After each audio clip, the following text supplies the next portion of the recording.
ফাতেমার যে স্বতন্ত্র প্যানেল আছে তারা টিএসসিতে একটি বড় ব্যানার টাঙিয়েছে, যেটি হচ্ছে সম্পূর্ণভাবে নির্বাচনী যে আচরণবিধি সেটার লঙ্ঘন। ঢাকা বিশ্ববিদ্যালয়ের শিক্ষার্থীরা এখন আর আগের মতো নাই যে আপনাদের এইসব দলকানা চিন্তাভাবনা, দলকানা কাজকর্মকে আমরা চুপচাপ সহ্য করে যাব। আমরাও চাই ভোট কেন্দ্র যাতে বাড়ানো হোক। পূর্বে আমরা দেখেছি যে এখানে আসলে আচরণবিধি যে বড় বিভিন্ন প্যানেলগুলো আছে সেই প্যানেলগুলো থেকে এবং বিভিন্ন ছাত্র সংগঠন সমর্থিত যে প্যানেলগুলো আছে তারা বারবার আচরণবিধি ভঙ্গ করছে এবং সেটার ব্যাপারে আমরা অভিযোগ জানানোর পরেও প্রশাসন পুরোপুরি নির্বিকার এবং তারা এখানে কোনো ধরনের ব্যবস্থা নিচ্ছে না। আমরা আজকেও দেখছি যে উমামা ফাতেমার যে স্বতন্ত্র প্যানেল আছে তারা টিএসসিতে একটি বড় ব্যানার টাঙিয়েছে, যেটি হচ্ছে সম্পূর্ণভাবে নির্বাচনী যে আচরণবিধি সেটার লঙ্ঘন। এর পূর্বে আমরা দেখেছি যে ছাত্রদল সমর্থিত জিএস প্রার্থী যিনি তানভীর বারী হামিম, তিনি মিছিল সহকারে সিনেটে প্রবেশ করেছিলেন, যেটিও আচরণবিধির লঙ্ঘন। এছাড়া আরও আমরা অনেকগুলো জায়গায় বিভিন্ন হল থেকে শুরু করে অনেকগুলো জায়গায় আমরা দেখতে পাচ্ছি যে এরকম আচরণবিধি লঙ্ঘন হচ্ছে। তো আমাদের প্রশাসনের কাছে একদম আমরা প্রশাসনকে এখানে হুঁশিয়ার করে দিতে চাই, সতর্কবার্তা দিতে চাই, তারা যাতে আচরণবিধির ব্যাপারে সবার ক্ষেত্রে সমান এবং একটা নিরপেক্ষ ভূমিকা পালন করে।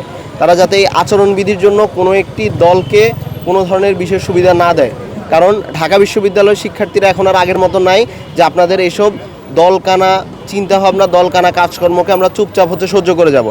আপনারা যদি দুর্বল হন, আপনারা যদি কাউকে আটকাতে অসমর্থ হন, সেটা আপনারা ক্লিয়ার করে দেন, পরিষ্কার করে দেন। কিন্তু এখন যেটা হচ্ছে যে কোনো ছাত্র সংগঠন সমর্থিত প্যানেল কিংবা এইভাবে যারা ক্যাম্পাসে বর্তমানে প্রভাব বিস্তার করছে যে প্যানেলগুলো, তারা যদি এইভাবে করে আচরণবিধি লঙ্ঘন করতে থাকে তখন নির্বাচনের জন্য যে ফেয়ার প্লে গ্রাউন্ড সেটা থাকবে না। এবং আমরা যারা স্বতন্ত্র করছি তাদের জন্য এখানে আসলে ইকুয়ালিটিটা কোনোভাবেই ইনশিওর করা পসিবল হবে না। এবং আমরা যারা স্বতন্ত্র করছি একই সাথে যেমন আমরা দেখতে পাচ্ছি যে আমরা নিজেদের মতো করে প্রচারণা করছি, আমরা আচরণবিধিগুলোর ব্যাপারে সতর্ক থাকছি, যেহেতু আমাদেরকে আসলে অন্য দিক থেকে তেমন একটা সাপোর্ট দেওয়ার মতো কিছু নাই।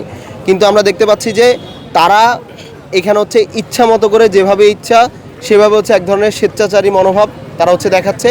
এবং এটা আমরা বিশ্ববিদ্যালয় প্রশাসনকে আমরা এটাতে বলে দিতে চাই তারা যাতে এটা খুব দ্রুত, অতি দ্রুত এই ধরনের কার্যক্রম বন্ধ করে এবং এগুলোর উপর এক ধরনের বিধিনিষেধ আরোপ করে। বঙ্গমাতা এবং কুয়েত মৈত্রী এই দুটি হলকে ঢাকা বিশ্ববিদ্যালয় ক্লাবে নিয়ে আসা হয়েছে, যেটি আসলে এই দুটি হলের জন্য অনেক দূরে এবং অনেক বেশি অনিরাপদ। যে এই মাঝখানের যে দূরত্ব, সেই দূরত্ব আসলে অনেক কিছু হতে পারে, যেখানে তাদেরকে সোশ্যাল ওয়েলফেয়ারে যে একাডেমিক বিল্ডিংটা আছে সেখানে তাদের জন্য ভোট কেন্দ্রটা স্থাপন করা যেত।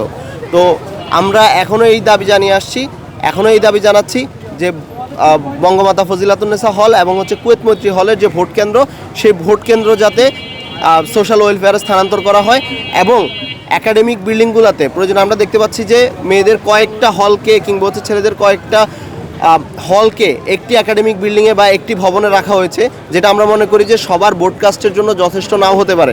কারণ আসলে এখানে প্রায় 41টা ভোট, তো এই 41টা ভোট দিতে অনেক সময়ের প্রয়োজন এবং এই সময়ে আসলে বেশি ভোট কাস্ট হওয়াটা অনেক বেশি কঠিন হয়ে যাবে। এবং অনেকগুলো প্যানেলই চাচ্ছে যাতে ভোট কম কাস্ট হয়, তারা তাদের প্রার্থীদের, তাদের ভোটারদেরকে আগে পাঠিয়ে দেবে এবং আগে পাঠানোর মাধ্যমে তারা ভোট কেন্দ্রগুলোতে যাতে অন্যরা ভোট দিতে না পারে এই ধরনের কিছু কার্যক্রম তারা পরিচালনা করবে বা কাজ করবে বলে আমরা শুনতে পাচ্ছি, যেটা আমরা বিগত সময় ছাত্রলীগের সময় দেখতাম যে তারা এক ধরনের কৃত্রিম লাইন তৈরি করে বাকিদের ভোট থেকে বঞ্চিত করার চেষ্টা করতো। এখন যখন এই কেন্দ্রগুলোতে অনেক বেশি ভোটার, এখন আমরা একই ধরনের আশঙ্কা করছি যে ইচ্ছাকৃতভাবে লাইন তৈরি করার মাধ্যমে ভোটারদেরকে ভোট দিতে বিঘ্নিত করার চেষ্টা করা হতে পারে। এখানে আমাদের মন্তব্য একই জায়গায়, আমরাও চাই ভোট কেন্দ্র যাতে বাড়ানো হোক এবং শিক্ষার্থীরা যাতে স্বাধীনভাবে সুন্দরভাবে তারা তাদের ভোটগুলো দিতে পারে।